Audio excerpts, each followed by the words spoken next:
द्या ना माझ्याकडे तो कागद द्या. हा अष्टांग पूजा आणि करून घेणे योग्य आहे का? आणि मग त्या अष्टांग पूजेसोबत काय काय प्रकार येतात? आंघोळ करून घेणे, चरणोदक घेणे, ते दोन बघा.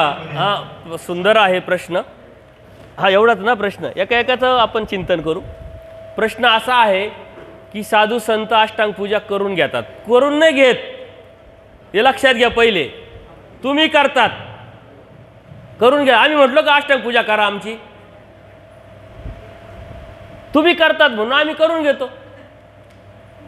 ती योग्य की अयोग्य? की अयोग्य? काय सांगतो ना, एवढी काय घाई तुम्हाला? अष्टांग पूजामध्ये तुम्ही काय करतात? 10 रुपये 10 वेळा लावतात. एकाच वेळेस 100 रुपये लावा ना, सोपं होऊन जाईल.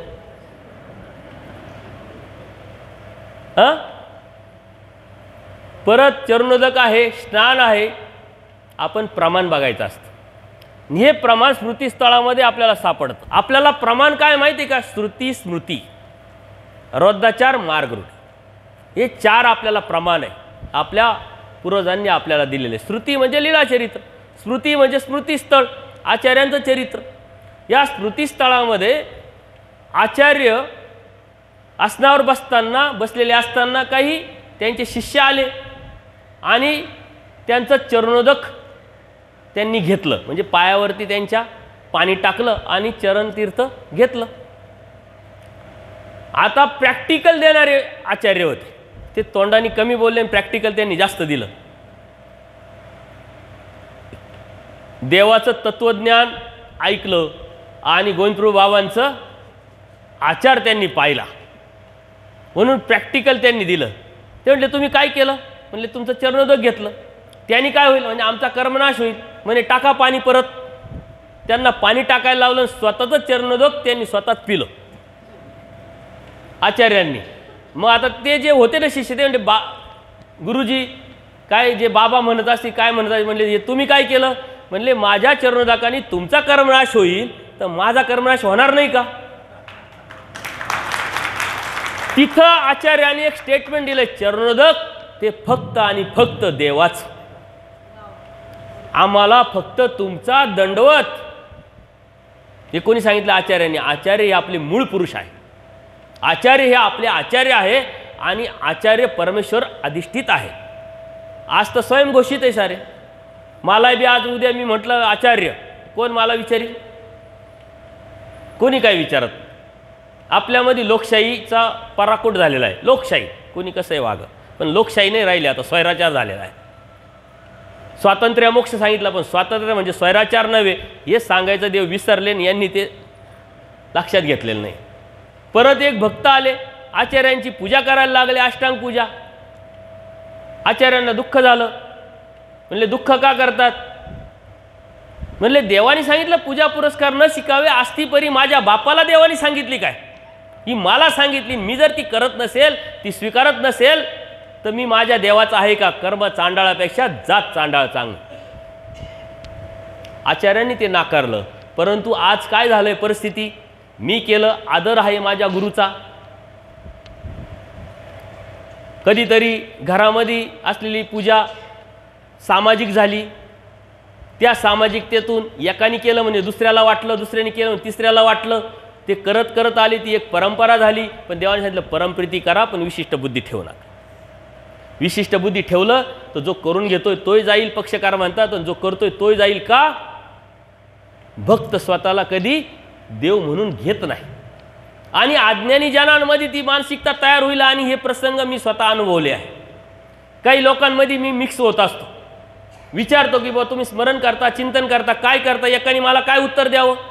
म्हणले मी माझ्या बाबांचा पूजा अवसर आठवतो. देवाचा नाही, देवाची पूजा अवसर तिथपर्यंत बाबांनी पोहोचवलं नाही ना. त्यांनी दररोज सकाळ दुपार संध्याकाळ जर त्या बाबाचाच पूजा अवसर पाहिला तर त्याच्या डोक्यामध्ये काय जाईल? हॅमरिंग झालंय तेच तेच. आता त्या जीवाचा पूजा अवसर आठवून तो कुठं जाईल? आणि ज्यांचा आठवण्यासाठी निमित्त झाले ते कुठं जातील? देवाने सांगितलं चुकीची भावना, चुकीचा विचार मनात कोणाच्या निर्माण होईल असं आपण वागू नये, असं आपण राहू नये. आता मी तसं वागलो तर तुमच्या मनात येणारा विचार त्याला निमित्त मी झालो, एखादी ते तत्व तिथं लागतं. हे तत्व आपण समजून घेतलं पाहिजे.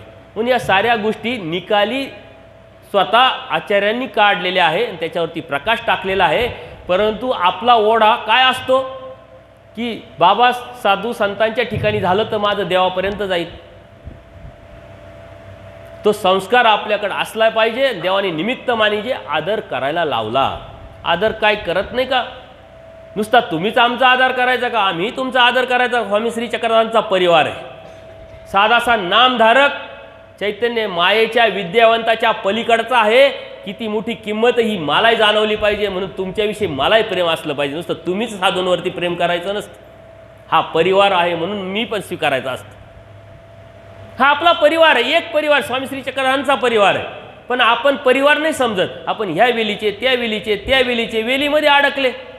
आता तुम्हाला अचानक मनात बरेच प्रश्न असतील पण तो प्रश्न तुम्ही विचारणार नाही. म्हणजे काल बाबा तर सफेद कपड्यात होते, आज गुलाबीत, उद्या काळ्या कपड्यात दिसतील. तुम्ही हसले याचा अर्थ तुमच्या मनात तो प्रश्न आहे. देवानी काही कपडा दिला नाही. देवाने आचार दिला, तत्व दिले, सिद्धांत दिले. नंतरच्या काळात परिस्थितीनुरूप तो कपडा आपल्याकडे आला. पूजनीय माईम भट भिक्षेला गेले, तिथं चोरी झालेली होती. त्यांची मरणाची वेळ आली. शेजारचे बरोबर होते, ते म्हटले अहो मरणाची वेळ आहे. म्हणले शस्त्रोवा गेलो काय, जरोवा गेलो काय, तापानी मेलो काय, शस्त्राने मेलो काय, काय फरक पडतो, आपण का अमर होणार आहे. ते ऐकलं आणि ते म्हटले अरे ही पंडितांची भाषा, ही चोर कशी काय असू शकतात.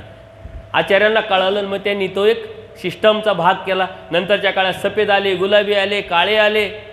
कपडा एक भाग आहे, त्याच्यामध्ये आपण विभागल्या गेलो. मी वासनिक दशेत असताना मला लोक म्हणायचे का हो तुमचे हे गुलाबी वेगळे, काळे वेगळे, सफेद वेगळे असे काही आहे का? म्हणले हे वेगळे नाही आहे. म्हटलं हे एकच आहे. म्हणे मग तीन तीन कपडे वेगळे का दिसतात? मी तिथं माझ्या बुद्धीच्या कृतीनुसार विषय व्यवस्था केली आणि तीच विषय व्यवस्था मी केली.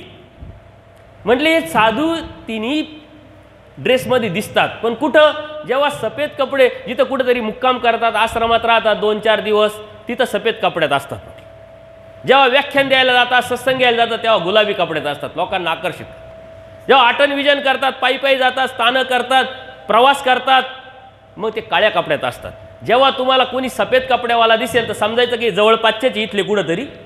गुलाबी कपड्यात आले ते सत्संगाला चालले, व्याख्यानाला चालले, आणि काळ्या कपड्यात असेल तर आटन विजनावर आहे म्हटलं, असं समजायचं.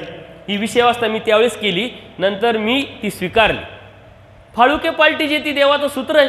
आता मी गुलाबी कपड्यात आहे, सफेद कपड्यावाले भिक्षुक आले आणि मला आता ते कपडा चांगला आहे तो द्यायचा आहे. आता ते म्हणतील का? ते म्हणतील नाही नाही माझ्या गुरुबांनी सफेद कपडे दिले, आता मी कसं स्वतंत्र तेवढंही नसेल तर स्वातंत्र्य मोक्ष कसा होईल. म्हणून मला प्रत्येकाने म्हणावं बघा आता गुलाबी कपड्यावाले या ताई तपस्विनी आहे ना, त्यांना बाबा गुलाबी कपड्यावाले आपले बरं का, ते बाबा एक भाव निर्माण होतो. आणि तो अनुभव मला आला. पुण्याच्या ठिकाणी भावडी येथे बा दिलीपदादा काळे यांनी आयोजन केलं कार्यक्रमाचं. मी गेलो सफेद कपड्यात, 2 दिवसानंतर गुलाबी कपडे घातले. तर एक तपस्विनी यायच्या गुलाबी कपड्यावाल्या, वंदनाताई, त्या 2 दिवस माझ्याशी नाही बोलल्या, लांबून लांबून ऐकलं जायचं. पण गुलाबी कपडे जेव्हा घालून आलो ते लगेच मला सुपारी देऊन भेटायला आले. म्हणलं का हो ताई 2 दिवसापासून नाही आल्या? नाही तुम्ही आपले वाटले ना. मग बाकीचे काय परके का? एक मानसिकता आहे त्याच्या पाठीमागे, तत्वसिद्धांत ही मानसिकता आहे, आपलेपणा. म्हणून मला सफेद कपड्यावाल्यांना बी आपलं मानायचंय, आपलं म्हणायचंय, स्वीकारायचंय. गुलाबी कपड्यावाले बी, काळे कपड्यावाले, आणि इतरांनी मला तसंच करावं. कधीतरी वेळ आली तर माझ्याकडे तिन्ही कपडे राहते. गुलाबीवाले दिसले तर गुलाबी देऊन टाकायचे, काळे दिसले तर काळे, सफेद दिसले सफेद, प्रॉब्लेमच नाही. त्याच्यामुळं ही विषय व्यवस्था मी केलेली आहे. या वेलीतून याच्यातून आपण बाहेर पडून स्वामी श्री चक्रधरांचा परिवार म्हणून आपल्याला एक व्हायचं.